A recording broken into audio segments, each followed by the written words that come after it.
Well, we're in the shop this morning, and as I said, this is going to be an open source project. Even the Hydrogen Hog 2, or what I'm probably going to refer to as the Cascade Cell, just arrived at the shop this morning, and I wanted to give I'm in the process of tube tuning.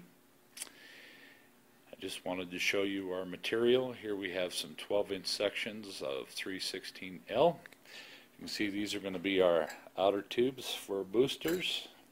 These are the inner tubes. And what's going to be a little bit more interesting, what we're going to try is a cascade effect, a cascade wave effect within the cell. So there you see our center assembly. Basically what we're doing is building hydrophones. So I wanted you to take a look at that before we get started making the end caps. A little later on I'm going to show you some sine wave patterns on the computer and show you where we're at, but I think it's more important to try to get you to understand the technology maybe by conventional science. So in a while I'll be posting some links to my research so that we can all get up to speed on the same page. See, I've hooked this up a satellite notebook computer for those of you that followed me on Skype. It's Doom Tracker 1, and I'd be glad to have a video conference with you if you like. Basically, I wanted to take you back here. We have the old hydrogen hog all pulled out. And I wanted to take a little bit better look down in the bottom of the vessel here. As you can see, our anodes are actually sacrificial. We do have some pretty good erosion for the 3,000 plus miles that we spent operating the cell. You can see the epoxy down in the bottom.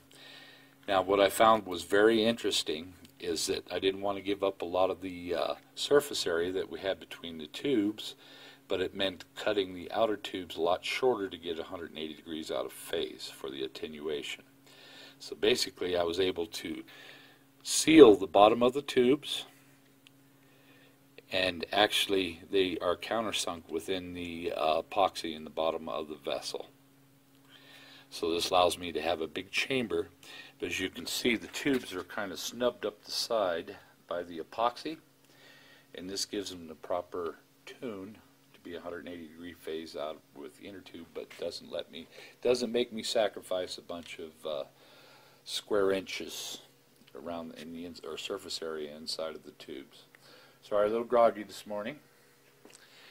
But basically we have some of the components all laid out on the desk this morning. This will probably be going to a museum somewhere. There's a couple of people that really want to put it in a museum. But first I ought to, when I get some time, take a chance and see what the heck we're going to do.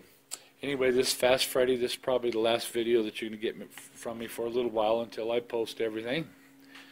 As you can see, everything's all right in the bat cave this morning.